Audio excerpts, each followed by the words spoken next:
Welcome everybody to this evening's regularly scheduled Westchester Township Trustees meeting for August 23rd.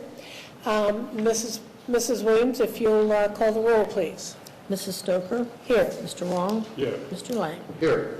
And if we'll rise for the Pledge of Allegiance, please. I pledge allegiance to the flag of the United States of America and to the republic for which it stands, one nation, under God, indivisible, with liberty and justice for all.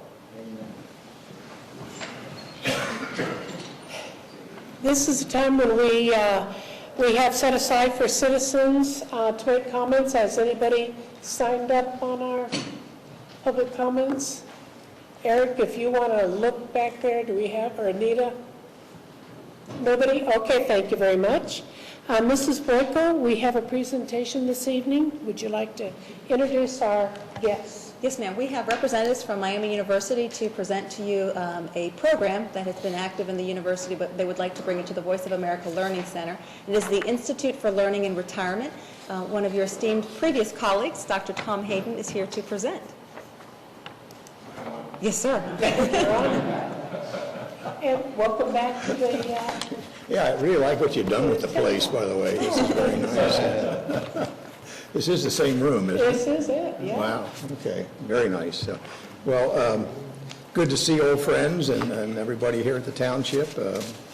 I come tonight with I think, a wonderful message for what's coming to Westchester, and that's really why I'm here. I wanted to certainly thank you guys for your support.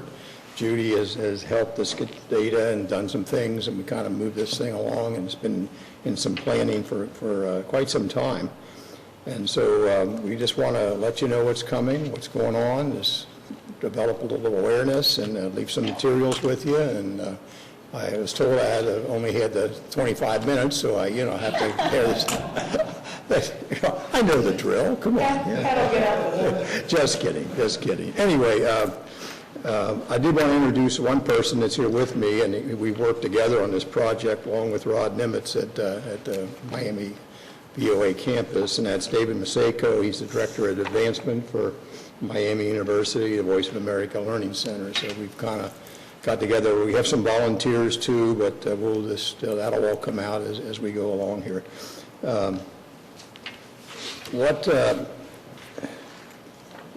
Pardon me.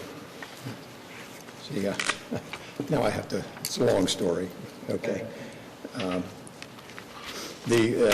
As Judy mentioned, the Miami University Institute for Learning and Retirement is coming to Westchester. This will happen this October. It's a series of classes that will be at the VOA Center, and it's designed for seniors 50 and older. And that seems kind of young to me, but what the heck, 50 and older. You might be familiar with the Miami program has been in existence for about 15 years, centered mostly in Oxford, but there's another program that's very popular out of UC, and that's the OLLI program.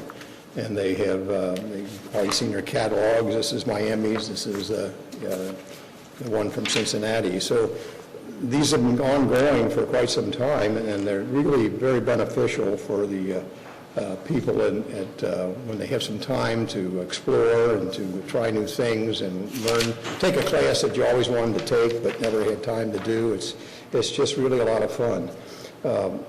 ILR operates out of Oxford, Hamilton, Fairfield, and now we're coming to Westchester, obviously. There's 35 courses that will be offered.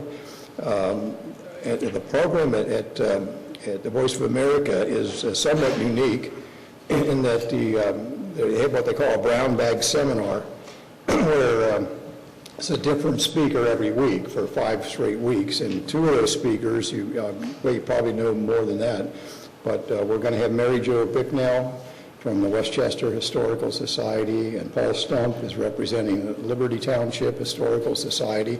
And they have a session each. We have someone from the VOA, or a person that's very familiar with the history of radio in this area, WLW and the Voice of America, and another person from Miami University who will talk about the Miami tribe of Oklahoma and their relationship with Miami University. So the theme of that whole series is the history, local history, and I think it's going to be quite interesting for everyone. The registration opens on August 29th. I've asked Judy to put our, it's up there already. The website's up there. You can get all the information you need about the program off the website. They'll start taking registrations on the 29th of August. There's fees for this. The only instructors are paid, and you know, a lot of this is all donated time. But there is administrative overhead. There is a part-time person that works out of Oxford that coordinates all of this. But so the fees are generally $100, and you can take every course. If you could make it to every location, you could take every course.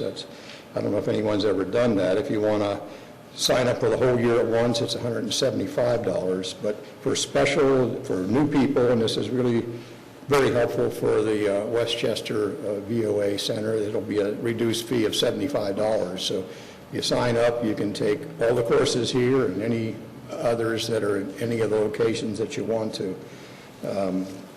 There's the dates are the 12th of October, the 19th, and the 26th, and the November, it's November 2nd and 9th. It's just 1, 2, 3, 4, 5, very quick. We did, actually, I think Catherine wrote us a letter of support we applied to the Community Foundation for a grant to help cover this overhead to get this thing started. And the Community Foundation, in conjunction with the Davis Wendell Fund, has made a generous donation to the Miami ILR, and so that's going to take us through this startup period, and it's just wonderful. We wanted to thank and acknowledge them publicly. As I said, I'll leave some materials here. I guess Judy was kidding me that I'm very enthusiastic about this, but it's been a lot of fun just talking about it, and I've done these things before at other universities, and it's just you know, it's kind of a great thing to do, and I think, in my opinion, it's a real improvement or an enhancement, not an improvement, an enhancement of the quality of life for older citizens here in our community, and I just think people will enjoy it, and I think it's going to be quite successful. I think that's all I wanted to tell you guys. Is there any questions you have for us? I have one. What is the age of your average student? David, could you help me out? Probably in the 60s. Since it's the first time coming Mr. Take a west. picture from the podium. Okay, so how about in Oxford and Fairfield and your other locations? I'm smart, I like would ask me something. I don't know the answer to that question, George. Since it's the first time coming here, I would have to think that since it's been primarily in Oxford and considering the participants up there, that I'm going to assume the age is 60, 65. I think it's a great idea. Yeah, it's, you'll see a range. You'll see, well, like anybody, 50s, 60s, 70s, there's 80s. I've taken classes with an instructor who's close to 90 years old, so it's just it's a great opportunity on both sides of the teaching and learning equation, you know, just to participate. No tests, no notes, no, you know, just come and enjoy yourself. So I can't wait. This is going to be great, and we just wanted you guys to know about it going in. So, other questions? If I could add on the age question, I don't think they check IDs at this point. Yeah, they'd have to check mine. No. Okay, no. I'm sorry. Any other questions you might have? Anything about it? No, Okay. thank you very much, So Dr. Hayden. We what appreciate we it. want from you is support and, you know, anything you can do that would help us get this. There'll be things in the newspapers, obviously, and there was a little blurb on television on Channel 5 some time back. So I think right now we're in the phase of getting the word out and trying to get as many people interested as possible. And again, we thank you for your support and helping us get this thing started. And that's all I have to say. Thank you very much, Dr. Hayden. Is there any chance we can put a little blurb on Westchester TV? It's already done. Okay, thank you so much. Thank you. Okay, next, do we have a motion to approve payment of bills? Also move. I'll second. Discussion? Mrs. Williams, if you'll please call the roll. Mrs. Stoker? Yes. Mr. Long? Yes. Mr. Lang? Yes. Mrs. Boyko, requisitions greater than $2,500. Yes, ma'am. Item 1, in the amount of $10,178 to Northern Kentucky Emergency Medical Services, and this is to purchase 6 automatic electronic defibrillators for township buildings and facilities. The Township's Risk Management Committee has been instrumental in ensuring the operations and the delivery of our services are in the safest manner with the highest regard of health and safety. A program that the Risk Management Committee has developed is the purchasing, installation, and use of AEDs. Application of AED treatment is a life-saving bridge during the first few critical minutes after sudden cardiac arrest and before EMS personnel can acquire. As I said, there are 6 locations in the township we would like to install these AEDs, not only to enhance the safety and health to our employees, but also to the public that patron our facilities. And this purchase will be paid out of EMS funds.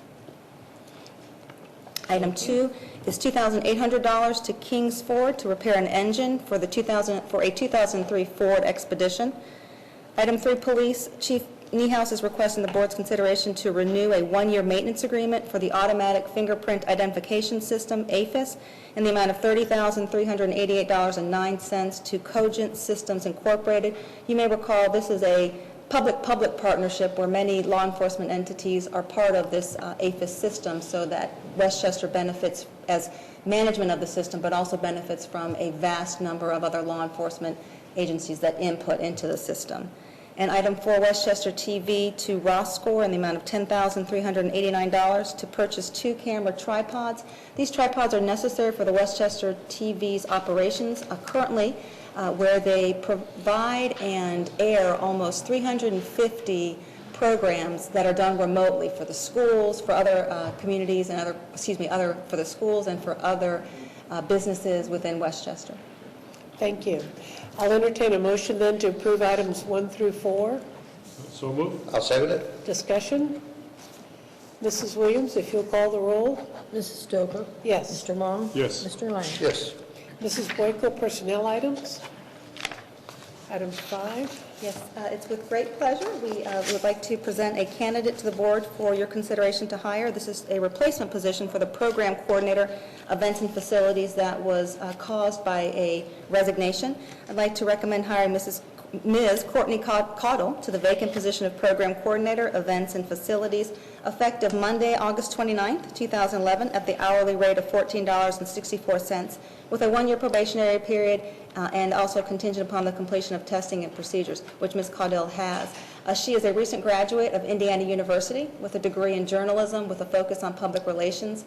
She's served in several internships with the Cincinnati Reds and the Down Syndrome Association of Greater Cincinnati, mostly coordinating events and contributing to the public relations efforts. And not only does she bring some experience and obviously knowledge from her degree in the areas of marketing, public relations, but she also has had some hands-on experience in those venues as well. So Mrs. Wilson could not be here this evening. She had a death in the family, so she's not able to present Mrs. Caudle to you all, but it is her recommendation for you all to please consider this hire. Thank you very much. I'll entertain a motion then to hire Courtney Caudle to the vacant position of program coordinator, events and facilities, effective August 29th at the hourly rate of $14.64, with a 1-year probationary period and contingent upon successful completion of applicable testing and procedures. Also move. I'll second. Discussion? Mrs. Williams, if you'll call the roll. Mrs. Stoker? Yes. Mr. Long? Yes. Mr. Lang? Yes. And is Ms. She Caudle? is. She is. If you'd like to say hi. Thank you for applying, and welcome to the township. Thank you so much. I'm very excited to start working and have this opportunity. Thank you. Mrs. Boyko, item 6. Community Development Department would like the board to declare 3 properties as public nuisances: 7886 Cincinnati Dayton Road, 7425 Tylersville Road, and 7431 Tylersville Road.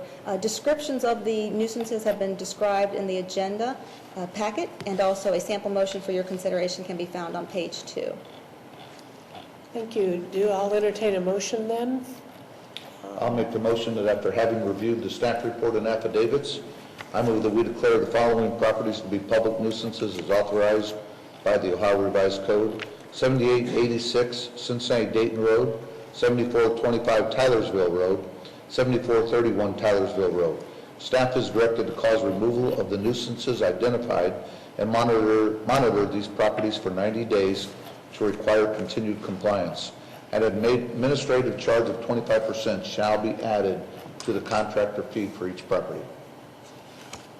Thank you. Do we have a second? A second. Discussion? Mrs. Williams, if you'll call the roll. Mrs. Stoker? Yes. Mr. Long? Yes. Mr. Lane? Yes. Mrs. Boyko, item 7. Yes, item 7, Chief Guller's requesting the board's consideration to apply for a 80-20 federal 2011 Assistance to Firefighters Grant. That's the 80%, local match of 20%. And if awarded, authorize the township administrator to accept the grant. The grant is, actually, the chief would like to apply for 2 different elements for the grant. One is for 6 heart monitor defibrillators and 14 automatic external defibrillators. These, if awarded and if purchased through the grant, these pieces of equipment and technology would actually be housed on the medic units and the engines, quints, apparatus. So these are for actually mobile type of activity. The second element of the application, and there will be 2 separate submittals, would be to update and replace physical equipment for their physical fitness program, 5 ellipticals. If the grant is not awarded, he will not be purchasing the elliptical or the replacement for the physical fitness equipment, but would need to proceed with the replacement of the defibrillators and the AEDs. Thank you. Do I have a motion then to apply for the Assistance to Firefighters Grant? I'll make the motion that we approve item 7. I'll second it. Discussion? Well, grant is always a good thing. 80-20. It's a no-brainer. It helps. I was, never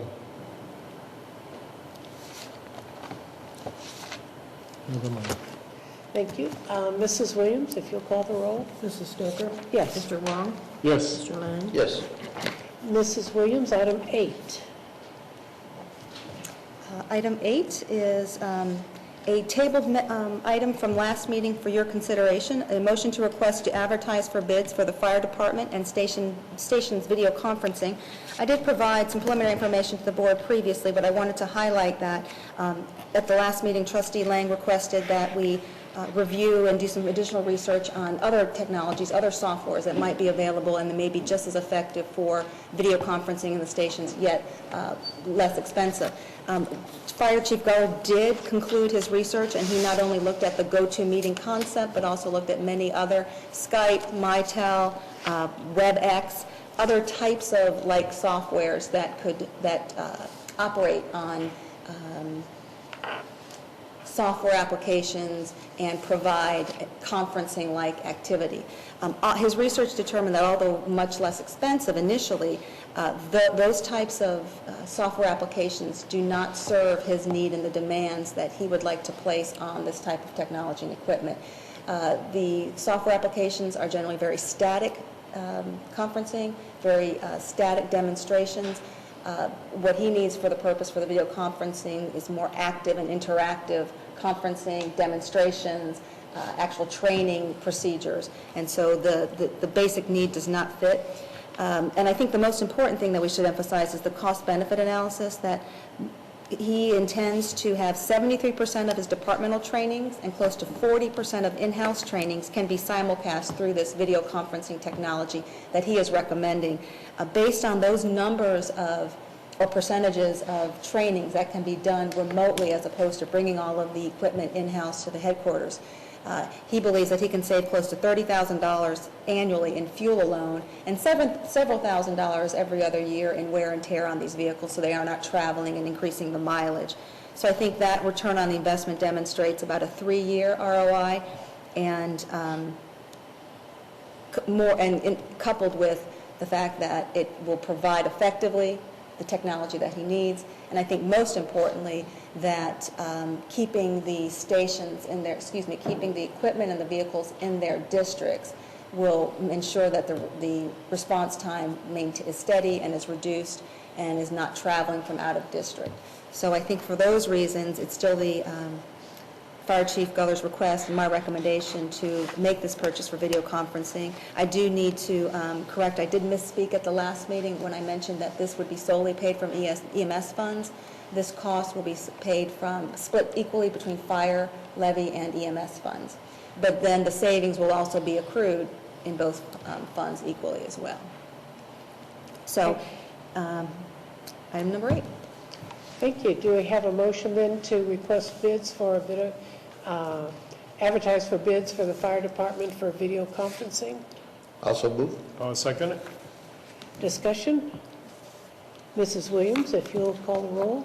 Mrs. Stoker? Yes. Mr. Wong? Yes. Mr. Lang? Yes.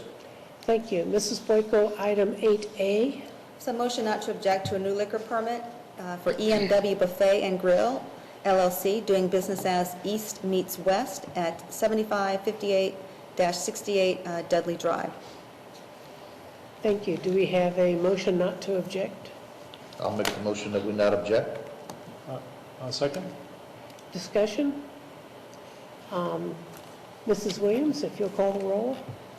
Mrs. Stoker? Yes. Mr. Wong? Yes. Mr. Lang? Yes. And Mrs. Boyko, item 9. The board, I recall at the last meeting, it did award a bid for the actual roof replacement and structural steel upgrade, separate contracts for the Westchester Safety Services roof project.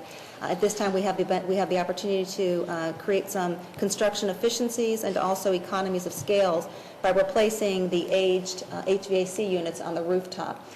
We will be able to, as I said, create some construction economies of scales by replacing this as the work is being done on the roof. So it is the recommendation to accept a bid from VOC Services for HVAC equipment, replacement and installation of 6 HVAC rooftop units at the Westchester Safety Services Center at a fixed price of $89,474 with no contingencies or allowances, and authorize the Township Administrator to execute a contract. I'll entertain a motion then to accept this bid from VOC Services. So move. I'll second it. Discussion? Mrs. Williams, if you'll call the roll. Mrs. Stoker? Yes. Mr. Wong? Yes. Mr. Lang? Yes. Thank you. We have no first readings of resolutions, so we are now at our second citizens' comment period. Any resident or property owner or business owner? Yes, sir. If you'd like to come forward and give us your name and address at the podium. And if you could address your remarks to the Township Board of Trustees, please. My name is Arun Gavali. I'm at 8397 Spring Valley Court. So this is a third floor condo, and I have a second floor neighbor. And this is actually just a particular example, but my overall concern is about the charter of the police department. But to set the stage, I live on a third floor condo and have somebody below me who I've been there now for just about 3 years. But for the last 10 to 12 years, I am now the 4th owner. This woman has called the police on every owner for 10 to 12 years, and I kid you not, police have been to this address well over 1,000 times. One police officer told me a couple months back that this year alone they've already been there, 100 times. She'll call when I'm at work. She'll call believing that there's a renter living with me, where there used to be. I live alone, and police have checked out my place and everything, and again, it wasn't just me. I'm not doing anything. And the police know this. In fact, there is a note for the police not to bother me, because we've been through this 1,000 times. The woman has problems. She thinks people are making noise. We did take her to court finally. It was very difficult to do so.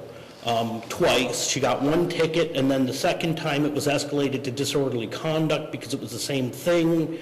And the judge did accept a plea bargain, but made in no uncertain terms that if he sees her again, that she'll go to jail. But nobody wants to put a 65-year-old retired, Italian woman in jail for something like this who has some sort of mental problems, but this is where the charter of the police department comes in, and I've spoken to sergeants actually several times on this. And the last cop who came, he said, if you need to call again, ask for me. And so he came a second time, about a week later, because they want to put an end to this. And everyone has seen what's going on, and nobody believes, everyone is finally accepting that she's got problems.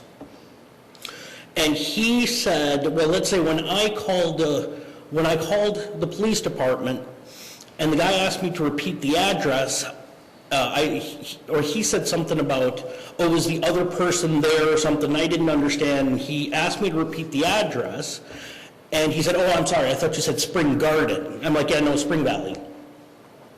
So when the police officer came over at the end, we were talking about it, and he said, you know, this is the same thing that it is in every city throughout the country, that there is a handful of houses, residences, that take up 50 to 75% of the police officer's time.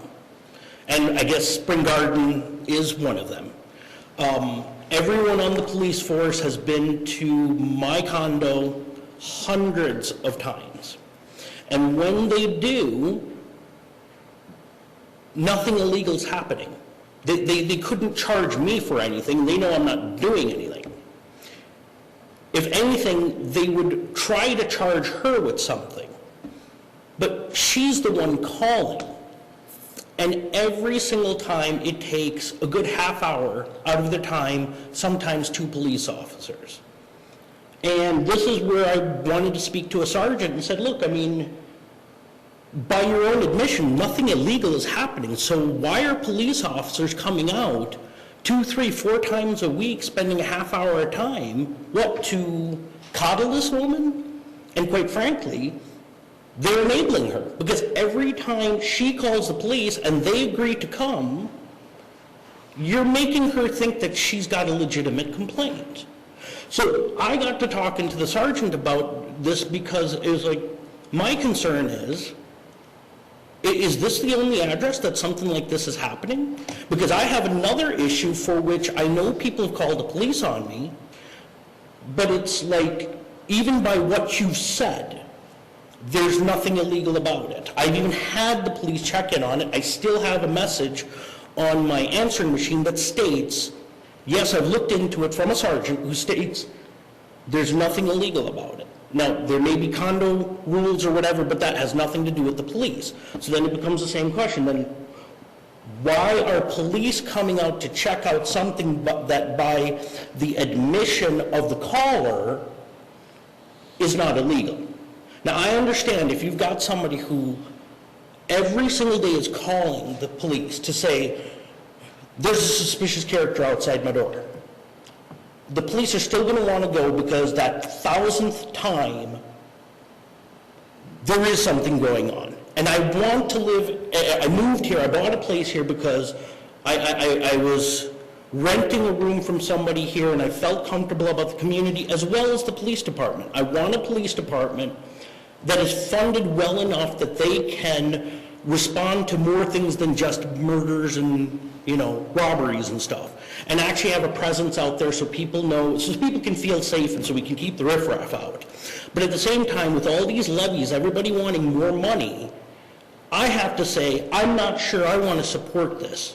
I'm not sure I want to support more money to keep, you know, it's not even about necessarily firing police officers or whatever, but I don't want to be giving them more hours than they need.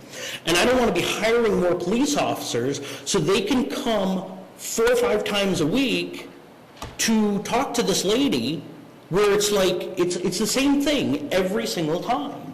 And the only way they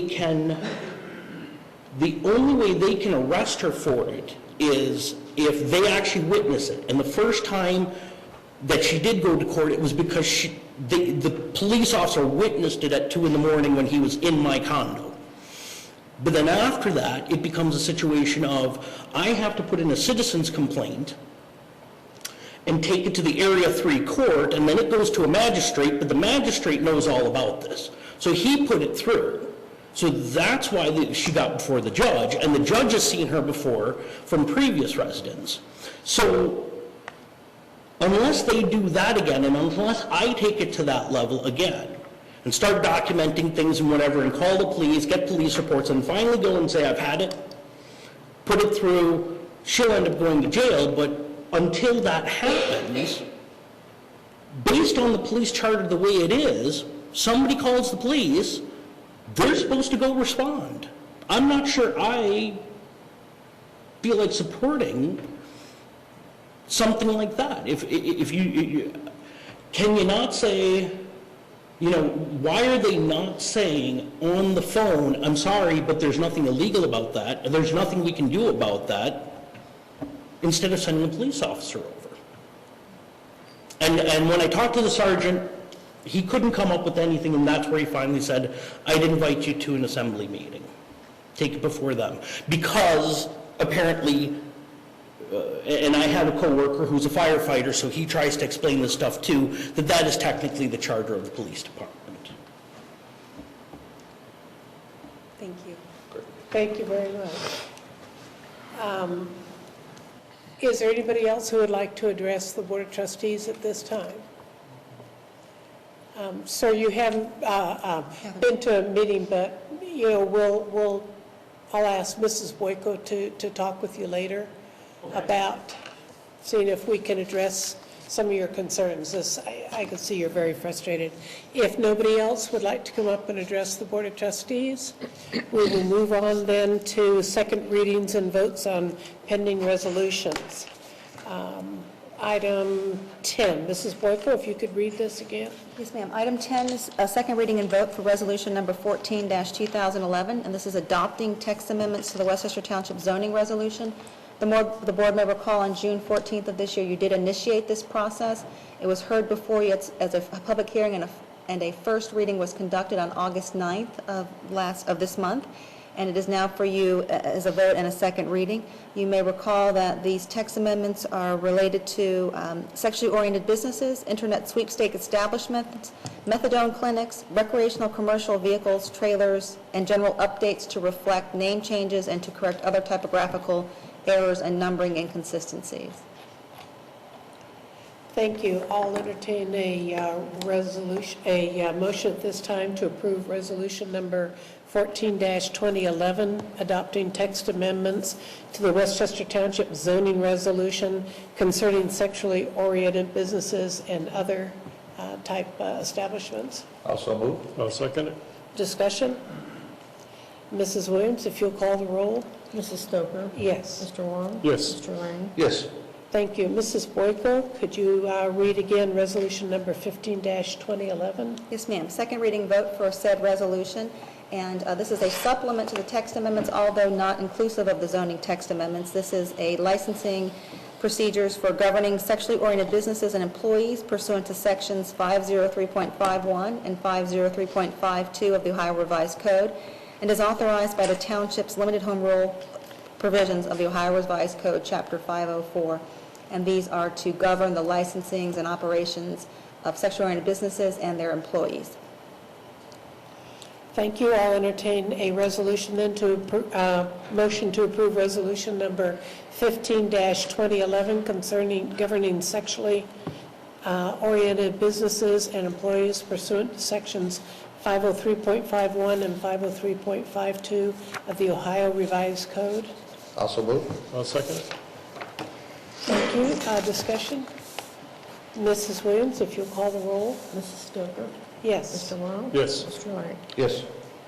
Mrs. Boyko, you have some discussion items for Yes, us. two very quickly, but before commencing on those, I'd just like to address Mr., I did not catch his last name, I apologize, but I didn't Arun. either. Maybe. And that obviously, Kabbalah? yes, I think the board obviously sensed his frustration of his environmental living conditions, and I would just like to ask the board if we could consult with Chief Niehaus after this meeting and see if he can reach that. We do have the citizen's address, and I'm sure we have his phone number, so we could consult with him afterwards and just discuss more thoroughly Yeah, I what can the see he's issue very is frustrated, so, and how we can best address that matter. right. Although normally the complaints relative to the police department are for bad customer service. This guy's complaining he's getting too much service, so. But Good- there's, good to I think. know there's obligation for police to respond every time Most there's certainly. 'Cause you never know. a call. Yeah, and from what he was saying, he understands that fully, but he's just so frustrated. Yes. And I don't know what we can do, but if you could perhaps sit down with him and other staff members is appropriate. That should- I'm not sure what could be done, but Okay. next. The two issues then are the candidates issues, candidate signs and issue signs. The election for this November is commencing, and just wanted to make sure that we're following the proper direction of the Board of Trustees. In the past, you've restricted any candidate signs or political issue signs to be posted on township property during the election season, I'll say, and just wanted to make sure that is the direction of the boards continuously.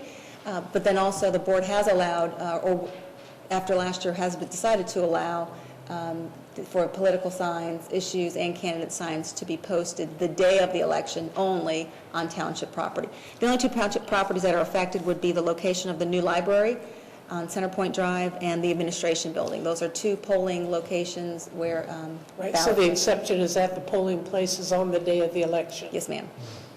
Just want to make sure that's still the direction of the board, and we will address it Mr. Kabala is back, so maybe we can catch him after the meeting. certainly. Is that, consider the board, we don't need a vote on that, do we? No. Just to continue our policy? Just kind of a verbal, yeah, we're all thinking. Okey-doke. Okay, and then the last item, speaking of the election this year is on November 8th, which is the first Tuesday of November, obviously a trustee meeting date. There will be no way for you to conduct the meeting at this location because the polls are open till 7:30, 8 o'clock, and so it would obviously interrupt your meeting, or you would interrupt the election. So in the past, you have changed your meeting dates in November and December to not only accommodate potential elections, but also the holidays. And so I wanted to propose to the Board of Trustees, considering changing your meeting dates for November and December, considering one meeting in November, which would be the third Tuesday, and that is November 15th, and then rescheduling your December meetings to the first and third Tuesdays, which would be the 6th and the 20th. Do we need a I do vote believe on that? there should be a motion, Okay. probably, and a vote. I would entertain a motion then that we change our November and December schedules such that we meet just one time in November on the 15th, and our December meeting should fall on the 6th and 20th, but at the same time of day, 6 o'clock. Yes, ma'am. I'll so move. I'll second. Discussion? Mrs. Williams, if you'll call the roll. Mrs. Stover? Yes. Mr. Long? Yes. Mr. Lang? Yes. Okay, do we have any other topics we would like to bring up? You know, I was just, when Mr. Caballé, you walked away as Mr. we Caballé. talked briefly. We're going to convene after the meeting and see what we can or cannot do, and we'll get in touch with you shortly regarding your concerns. We do appreciate you bringing your concerns forward, but it's the first time we had been exposed to it, so we need to do a little research on our own. We'll get back to you shortly, though. Yeah, I think we were all impressed by your frustration and your compassion for perhaps a troubled woman, not knowing personally the situation, but still, you're clearly very frustrated. I don't know what we can do, but if you could meet with Mrs. Boyko, she could arrange perhaps a sit-down with staff, and I don't know what we could do, but we are concerned, because I can see you're not the only one who's faced this situation. I'm sure other people have as well in other areas of the township. But thank you for bringing this to us. I have one other item. I would like to introduce everyone to our new state representative. Margie Condit is with us this evening. She recently took over Bill Coley's seat, our former state representative. Margie, welcome to Westchester. Any concerns with the state, complain to Margie, don't complain to us. Thank you. Anything else, Mr. Lang? That's all I have. Mr. Wong? No. All set? Okay. In that case, I'll entertain a motion to adjourn. Also move. I'll second. Discussion? Mrs. Williams, if you'll call the roll, please. Mrs. Stover? Yes. Mr. Long? Yes. Mr. Lang? Yes. Thank you very much for coming tonight. That ends our meeting.